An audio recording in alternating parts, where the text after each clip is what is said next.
guys, welcome back to another video. Now it feels like honestly forever since I've sat down and done a proper chatty video, because my last few videos have been kind of like vlog style videos, which I love filming, but I also love being able to sit and just ramble on for ages, which I'm going to try and not do anymore because I do realise I do that quite a lot. Today's video is going to be a bit of a different one, and I actually got this idea from someone actually asking for this kind of video.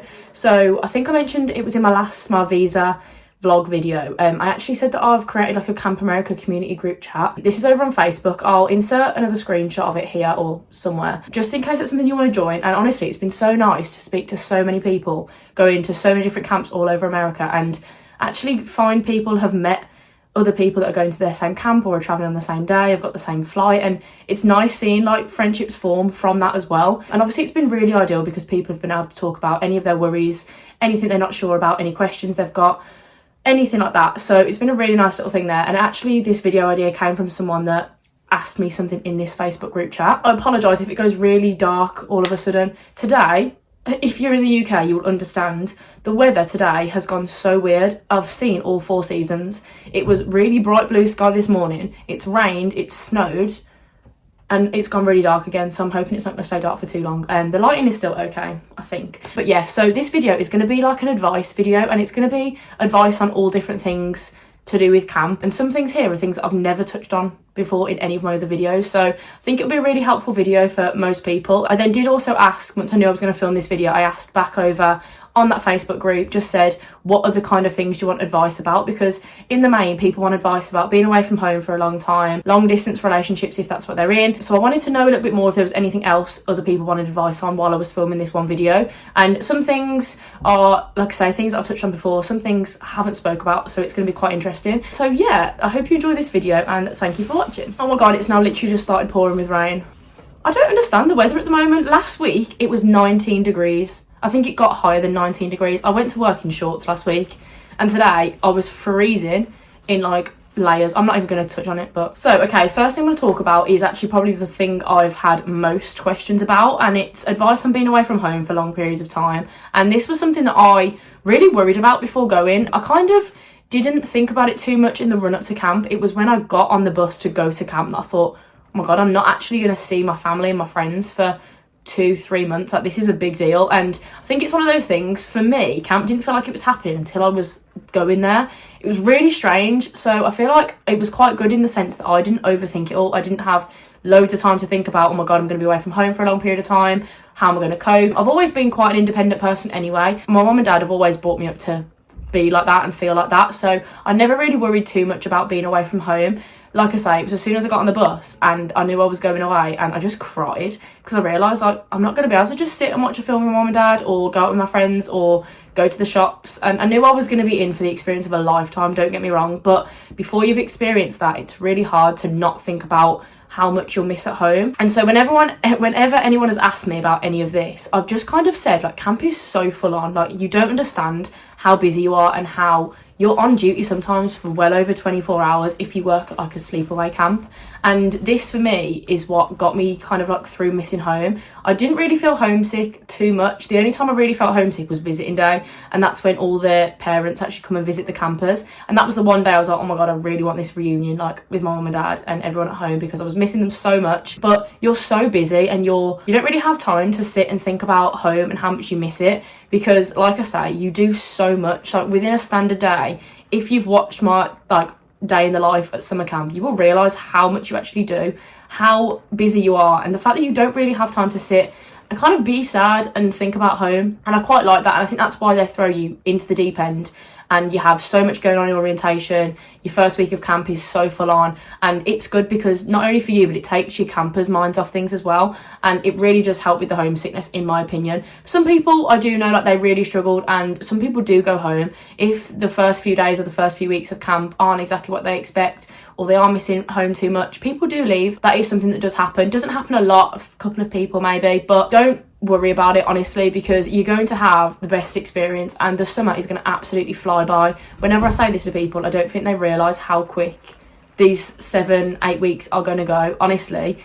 And then before you know it, it's the end of the... Sorry, I keep looking out the window because it's just raining and I feel like that's going to be really annoying. So yeah, you literally will realise you get to the end of summer and you're absolutely crying your eyes out because you're about to leave all of your friends, all of your campers, all of your co-counsellors, and you're going to miss them. So you end up feeling homesick from camp. I definitely feel homesick from camp. Like, camp is my summer home, and the fact it's been this long since I've been there, like, I feel homesick. So, but it is completely normal. It's a normal feeling. I think people sometimes feel they shouldn't feel like that. Like, it's a big thing that you're doing. This is a massive thing, and it's such an experience, so you need to be proud of yourself that you're actually going through and doing it. And yes, you will miss home, but it's going to be so quick.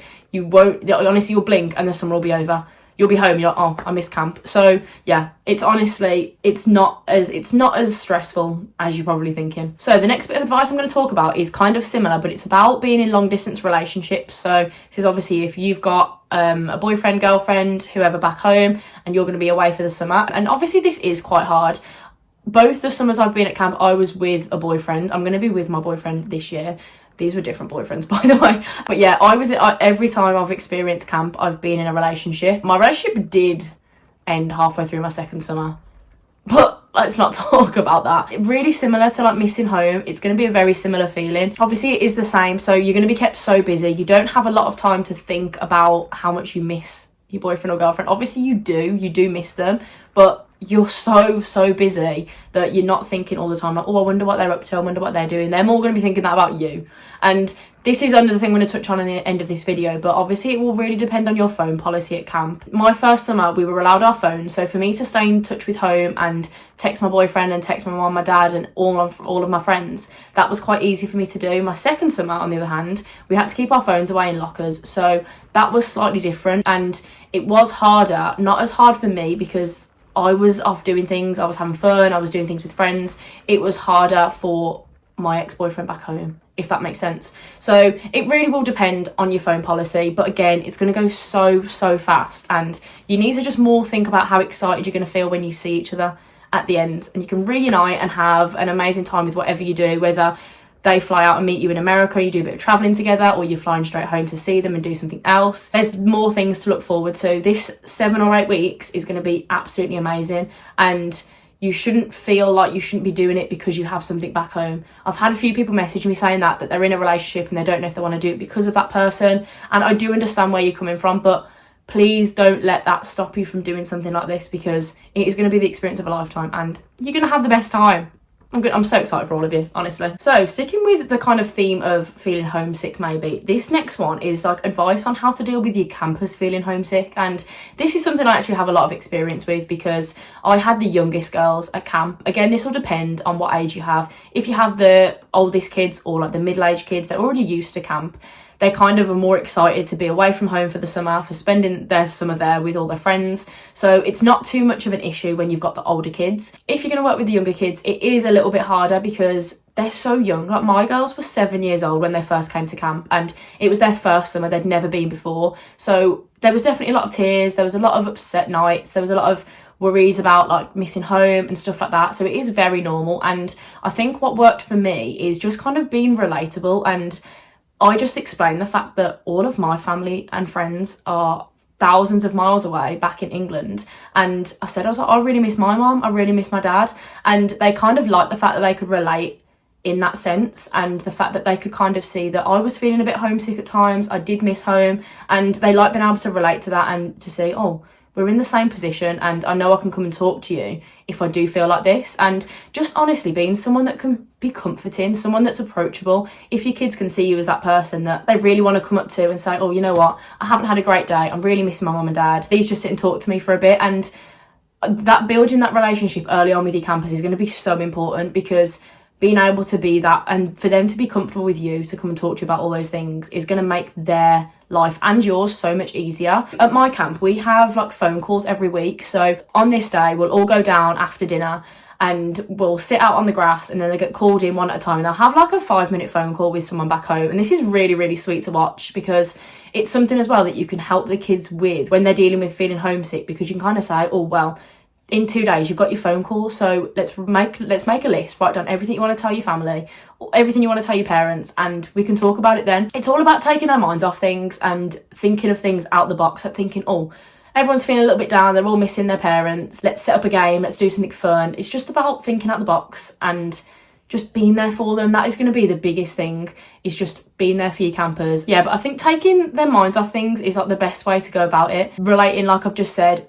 bringing up stories, telling them stories about things that you've done back home, asking them about stories about things they've done within their year, what they do with their family and things back home. Letters are a big thing as well. We write letters, so all the kids will come with like a letter writing kit, and we try and encourage them to write as much. When they were the youngest, it was like the easiest because they really wanted to write letters back home.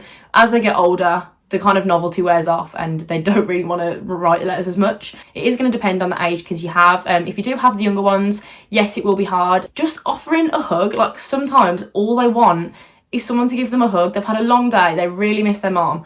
All they want is a cuddle. So yeah, just being there, being relatable, being open, and just being friendly. Just make the space for them really comfortable, so they just want to come and talk to you. That's all. Right, now this one is going to be quite hard for me to describe because I haven't really had too many issues in this sense. Someone asked for advice on how to deal with difficult situations at camp with your kids. So for example, say if some big argument's going down, something's kicking off between two kids, they're not getting on, how do you kind of like sit them down and resolve that? And I can honestly only think of a handful of times when my campers would like fall out, and it would only be like little arguments. Like they were only, like I say, 7 and 8, so it wasn't anything that was serious enough that needed a proper like, oh, sit down, right, we need to talk this over. It was always just like little arguments that came about probably like not wanting to do the same activity or something like that. Yeah, just being able to kind of be like a level playing field, like go in, be very neutral, just kind of like listen to both sides, what's going on, and try and talk it through. Like I say, I know other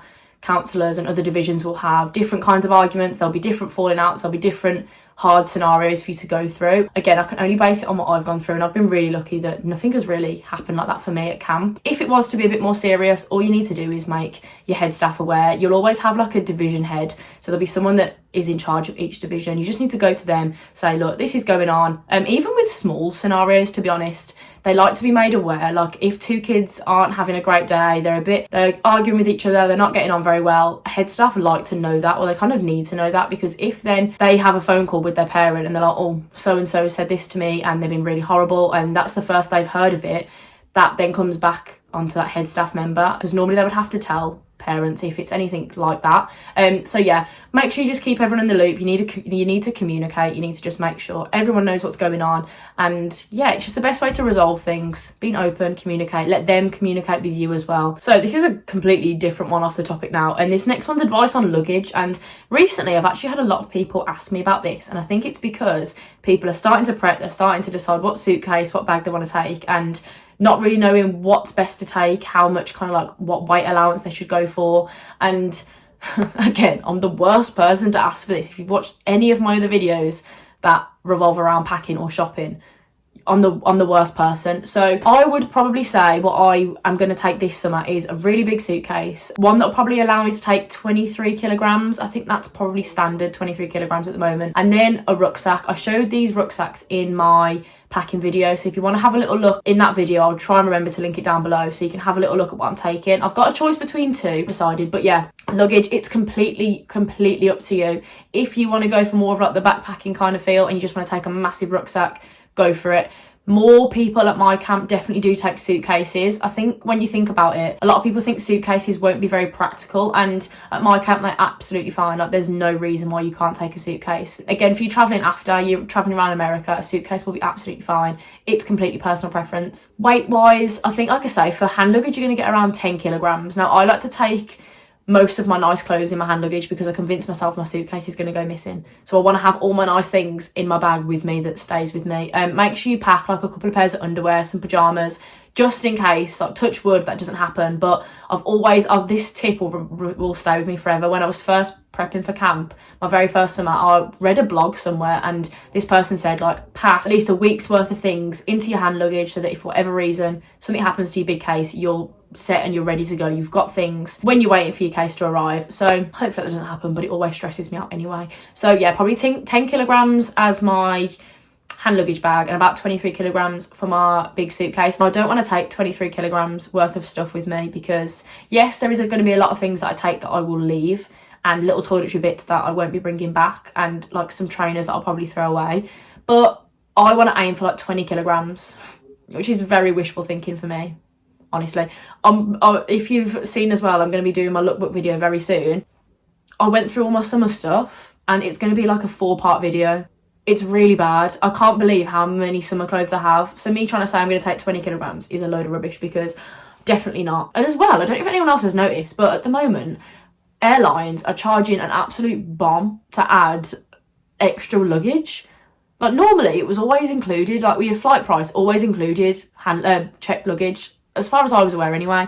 And now places want like an extra £100 to add a 23 kilogram suitcase. So I'm a bit stressed. I haven't booked my flight yet and I really need to. But yeah, luggage wise, go with whatever you feel best. Maybe like set aside everything you know you want to take or think to start taking, and pack things into a suitcase. See where you're at size wise, if it all fits, or if you need a bigger one, and just go with that. Right, this next one is advice on adapting to camp life. And this is something that I don't remember really struggling with. I know some people that I got close with my first summer did struggle with, and one of my really close friends my first summer did actually end up going home a couple of weeks into the summer. And I think this, again, you have to throw yourself into camp as an environment. You need to really immerse yourself into the whole culture of camp. I know a few people, like you say, they get there, it's a bit overwhelming, it's a bit too full on, and it's not exactly what they realise or they think it's going to be, but you're never going to know what it's going to be. I cannot tell you how different everything I had in my head that camp was going to be like before I got there. It was nothing alike, and don't get me wrong, it was 10 times better than what I ever expected it to be.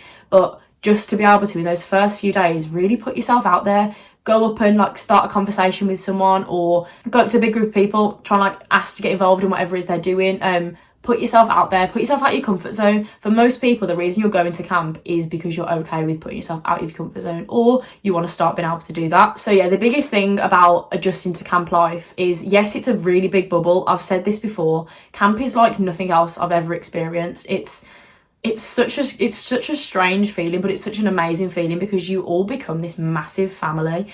You are literally this ginormous family for 7 or 8 weeks, and you live, eat, sleep, breathe together. Like, you do everything together. So understanding that it is going to be the best time of your life, you're going to have so much fun, you're going to make amazing memories and meet the best people.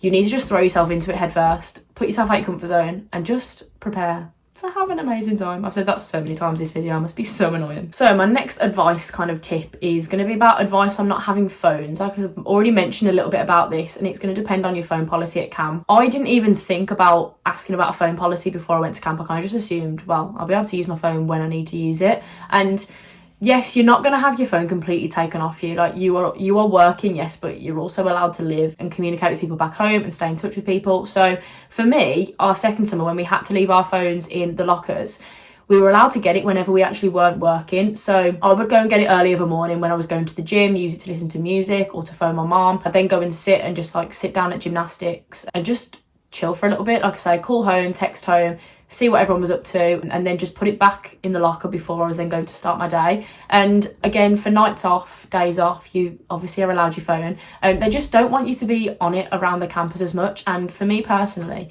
I 100% prefer my second summer and how it was without phones. I think everyone got a little bit comfortable with the fact that they were allowed their phones, and yes, we shouldn't have been on them around the kids, but a lot of people tended to just fall into that. We'd come back from either lunch, it'd be rest hour, the kids would just be chilling out, and you just tend to like go on your phone and have a little look at what was going on. And I think that must have been picked up by head staff or campers or whoever, because like I say, my second summer, this phone policy was put in place, and like I've said, I 100% preferred it. I found that I was so much more engaged with everything to do with camp, with my campers, with my counsellors, and I just had a better summer because I wasn't worried about, oh, I wonder if my mom's replied, or I wonder if I can text this person or FaceTime or whatever. And it was so much nicer for me. I know for some people, they will find it quite hard, especially if it's your first summer and you obviously want to engage and communicate with people back home. But like I say, there is definitely time for you to be able to do that. It's not, when you think you have your phone taken off you, it's not as kind of like severe and strict as you're probably thinking. But yeah, for the people who are looking for advice on how to kind of like work with not having their phone, it's just gonna have to be to like, again, like throw yourself into it, to kind of like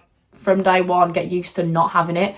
Occupy yourself doing other things. Like if you've got time with your kids, you're going to set something up in the bunk to do, either play a game. The campus brings so many like toys and games, card games, things for you to do and keep yourselves occupied. And most of the time you're not sat in the bunk anyway. other than you getting ready and being asleep, you're very rarely in the bunk. You're out doing activities, you're at lunch, you're at meals, you're doing whatever else. You're on a day off, you're out doing other things, you're spending time with people you've met.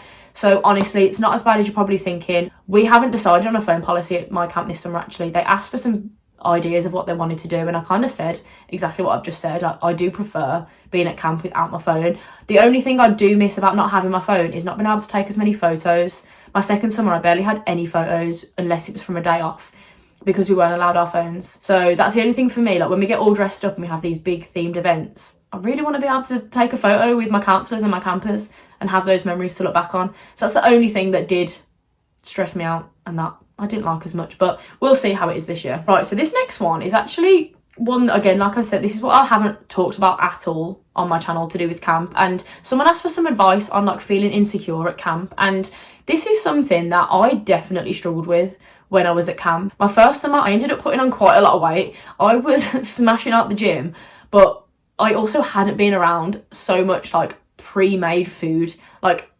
everything was cooked and done for you, and there were like desserts like you wouldn't even believe. So I was like unintentionally bulking. I think I've talked about this on my channel before. I was like bulking, like not realising that's what I was doing. And I was then going to the gym every morning, but because the gym at my camp was relatively small, the only machines I really knew how to use were arm machines. So everything that I was eating, like bulking wise, I was then training upper body.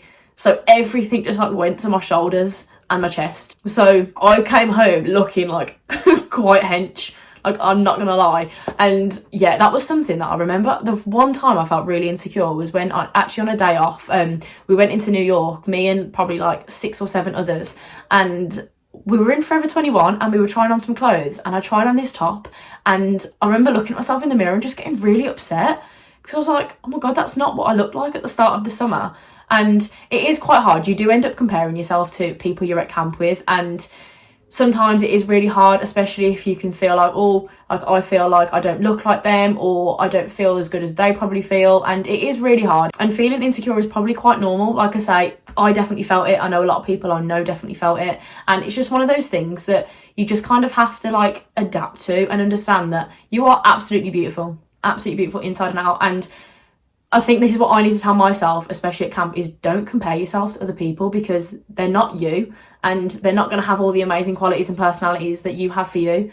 They're going to have things for themselves, sure, but you are you and you're amazing. And I think that's something you do have to tell yourself, because like I say, if you're at a camp as big as mine, we have like upwards of 250 staff members, and that's a lot of people to be around. And just don't let that affect your summer, because feeling confident in your head, in your mind, is going to make you feel confident all around anyway. I feel like I haven't explained that very well, but I just want to make people understand that it's normal to feel like that. You feel like that going out day in, day out, anywhere, at home, anywhere. So yeah, understanding how to just feel comfortable in yourself and making yourself feel good, taking time aside for you at camp. And yeah, everyone at camp comes in all different shapes and sizes. Like, you're not gonna, no 2 people are the same at camp, or in general. Like, you're not the same as anyone else. Right, and these last 2 are just kind of like advice on general things, and I've actually spoke about these before, I think, at some point. And first one's just going to be advice on like debit cards and credit cards, and this is something that in my camp group chat we've spoke about quite a lot recently, just to kind of give people ideas. Like, some people don't know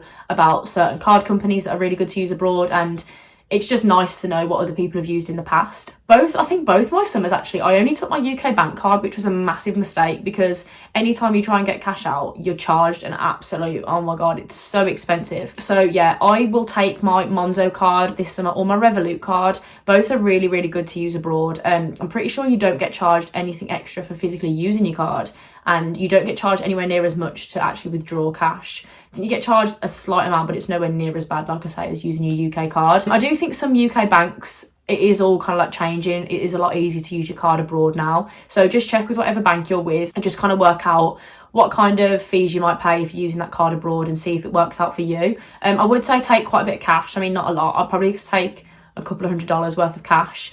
Saying that though, that cash always seems to disappear straight away. As soon as you go to Target or Walmart, or for your first night off, it just disappears. I don't know where it goes. It's like, I always find when you go on holiday anyway, it always feels like Monopoly money. It doesn't feel like real money, because it's not money you're used to. But you've got to realise, you're living here, you're working here, like that's your life for 2 or 3 months. So you need to try and understand the concept of different money, which is something I definitely struggle with. So yeah, try and look into different travel cards. Like I say, Monzo and Revolut have been really, really ideal for me whenever I've used them abroad. And take a bit of cash with you, because you always want to make sure you've got something if you can't get to a ATM like straight away. And so last one is something I know a lot of people are obviously starting to look at right now, and it's advice on SIM cards. And I was really, really lucky setting up with the SIM card that I still use now. Before I went to camp, I was looking into different SIM cards to use, and I came across a 3 SIM card, and it seemed like too good to be true when I was reading up about it. And then I went into a branch to try and get it like sorted and just kind of confirm what I was reading online was actually right.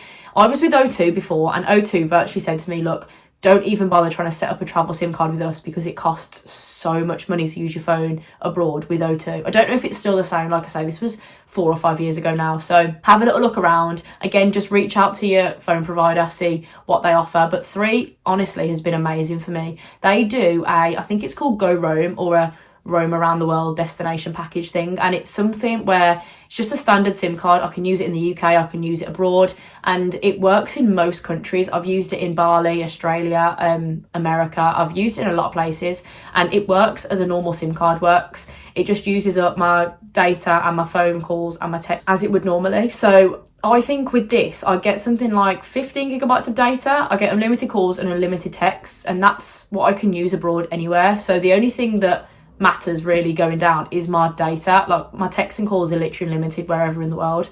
So the data is something that I do end up using quite a lot of, because especially at camp, when you're in the middle of nowhere, you don't have much signal, it somehow uses just a lot more data. So I think I only pay something like £16 a month for that SIM card though, and I can use it wherever. Again, that has slightly changed, that 3 SIM card package now. I think you have to pay a little bit extra on top if you're using it abroad. For some reason, they've said if you had this SIM card before a certain date, you're still able to use it as it was when you obviously signed your contract and paid for it all. If you sign up now, there is some slightly different terms and conditions, so have a little look into it. I'll leave the link for the 3 one down below, because like I say, it is really good and has worked amazing for me. It will be a little bit annoying if you do have to spend a little bit more though, because then it becomes quite expensive. Your agencies will normally send you an American SIM card. I've personally found that they don't ever work in my phone. I do have one somewhere actually, I don't know where it's gone. Like I say, I've tried a few different ones. You can buy them at Walmart or Target if you need to, and just set up with an app, and you can just top it up as you go. That's always a good option. But yeah, make sure you've gone with some sort of backup plan, some sort of plan to just use your phone initially to get set up before you can then try and find like a SIM card and use it abroad, if that makes sense. Right, I think that's all I'm going to talk about in this video. If I get any more advice questions or any tips people want me to talk about, I'll probably make a part 2 for this video. I've got so many exciting videos that I've got filming at the moment. I just feel so prepared and so excited. So yeah, I hope this has been a little bit helpful, giving you a bit of an idea on some different advice situations, so you can feel a little bit more prepared when you go into camp. Like I say, a lot of these are pretty self-explanatory, especially the ones at the start of the video, just to do with like feeling homesick and missing home.